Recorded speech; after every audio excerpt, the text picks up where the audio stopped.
Welcome back. In this video, we're going to talk about class constructors. Now, what is a constructor? Well, a constructor is a function-like code block which is used to initialize all necessary states of that class. So a constructor has to have the same name as its hosting class. So if you create a class called book, the constructor has to have the name book. That's how we know it's a constructor.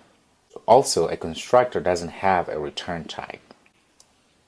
Also, it's the first thing that runs when you instantiate an object. The other thing is every class in Java has a constructor, even if you don't write it. So Java always creates a constructor for you, even if you don't specifically write a constructor in your class. All right, now let's go ahead and take a look at code. Okay, so here we are. We have our Eclipse open, and we're going to go ahead and use our previous project, Java hiding project, for this example here. So go ahead and open Java hiding project, and we're going to work with that one. Okay, so the first thing we're going to do, we're going to create our instance variables. Always get into the habit of making private instance variables for your classes. So private of type string, I'm going to call it name, which will hold the name of the cup. I'm going to private string color of the cup.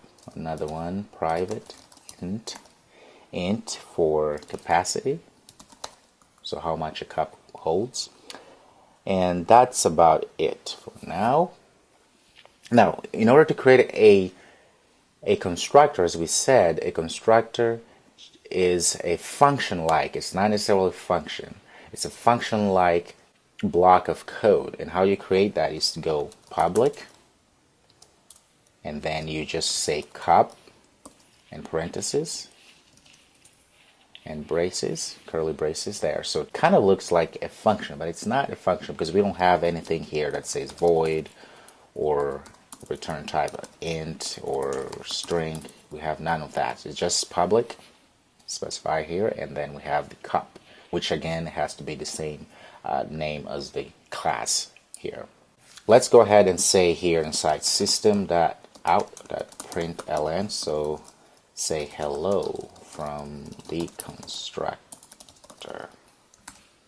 I save that, put a semicolon here, save, and let's go to our main here and create an object. So it's going to be cup. I'm going to name it my cup is equal to new cup. Now let's see what's going to happen if we just save this and run as it is. Aha, there you go. You see it says hello from the constructor. That just validates what we talked about. We said the first thing that runs is the constructor, which is the cup we've specified here. Now, you may start thinking, well, why do I need a constructor? Why is it so important? There's a lot of things you can do inside of a constructor, one of which is we initialize all of the instance variables or variables that we need to be initialized before an object is created. For instance, you could say, well, I want to make sure that every time somebody creates a cup class or a cup object, I want to make sure that they either have to have a name or a capacity or a color. So I want to make sure that there is a value attached to every object that is created of type cup. So what we could do, we can actually pass inside of our constructor. We can say we want to make sure that every time we create a cup object, you pass in a name, for instance. So what do? You just say string, call cup name, and let's say you want to also to make sure it passes in a capacity. You can say int capacity. Let's get rid of this for now. So what's happening here is that it was saying, well, every time we create our object here, new cup, because whenever you say new, You're actually calling this constructor here cup. And you see here there is an error is because if you hover over, you will see it says here the constructor cup is undefined, which means that the arguments do not match. Because we've just said that it has to take in a string and an integer. And in this case we don't have anything here, so that's why it's giving you this error here. So inside here, let's actually go ahead and say system.out.print, and we're gonna just call whatever is passed inside our cup constructor here. Let's say then we're gonna call cup name, and then we're gonna say comma to separate, and capacity. Now if you save this and you go back and pass in, let's say, a string that says Oliver, that's our cup name, and comma, because that's now we're going to start a new argument, and you say, let's see, 45. Now if we save this, so Control S and run, we should see here Oliver, comma, 45, because that's what we said here in our constructor. It said, well, we want to be able to pass in something, in this case a cup name and a capacity, and we did pass that, and we system out, we print it out, and we said cup, which is this here that we're passing in, and the capacity, which is this here. Now the common thing you do inside constructor, your class constructor, is initializing instance variables, and you can initialize them and validate them. Is you say, as we said here, we said string name, we pass in our cup name, capacity, and we can also pass in, let's say, color, white, which is type string color, and we initialize inside here. So we can say then that name is equal to what we have passed in our constructor. So now we're going outside of our constructor and say, well, we've created that instance variable called name. Now we're going to set that name to whatever the constructor has. Okay, so in this case we can say name is equal to cup name. So now this name here, which is this name up here, the instance variable, is now holding the cup name, whatever we pass in for cup name. And the same goes to capacity. Well, capacity, let's call this cup capacity, and this cup color.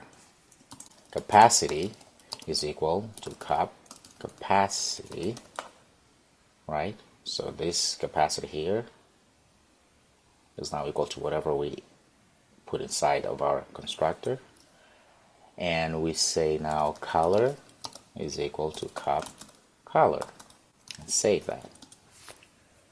Now if we go back and say, for instance, back to system.out.print cup name, now we can actually reference using the name, because as we've done here, we just transfer whatever we have for this cup name here into our name, which is our instance variable here. So we can just say name, just changing this, capacity. We can also add color. Now here we're gonna, the argument is string, int string, so 45, and we're gonna say color is gonna be blue. Cup name is gonna be Oliver, capacity is gonna be 45, color is gonna be blue. Now if you save, okay, you can save, and let's run this. Oliver 45 blue, Oliver 45 blue, because here, as you see, we just system it out from here. Name, capacity, color. Now you also may be asking yourself now, well, why is it that we're doing all of this here, initialization here? Since we are inside here, we could have just said, as we had before, cup name and put it here, and then capacity and put it here, and all of that. Well, yes, you could do that, but that again makes it so that only inside of this cup, that's where we're going to be able to access these values. Now we're putting this value inside of our fields here, our instance variables, so that we can actually access within this entire class, which is the point. What I mean is now we can actually create a function or a method. We can say public void show cup, okay, as a name, and say system.out.println, and we can now access this name, color, capacity from here, and we will get these values here that we set in our constructor, because inside of our constructor we made sure to transfer the data from cup into name, which is up here. So now we are able to access the values from anywhere in our class. So from here we can say my cup is, we can then directly go to name, so we can say is name, and then we can say its capacity,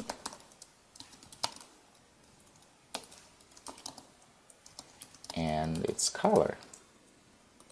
Now just to prove a point, I'm gonna comment this out and then go to our class here. So we set all of, in our constructor, Oliver 45 blue, let's say pink, just to change things. You can put whatever you want there. Okay, so now let's call my cup dot, let's call that method we just created, which is show cup, and go save. If we run, let's guess what's going to happen. My cup is Oliver 45 pink. There it is. It's running this. It's able to access all of these instance variables because we have used those instance variables to be assigned here inside of our cup, inside of our constructor, which is what a constructor, one of the things constructors do. They initialize values. So we have initialized our name to be equal to whatever we put inside of our constructor, which in our case here you can see Oliver 45 pink. Wonderful. So you see there's a lot of things you can do with classes, and they're very important. Now you've learned how to create a constructor, a class constructor, and you know what a class constructor does. So you can initialize values that you can then use within your class and in your objects. Good job.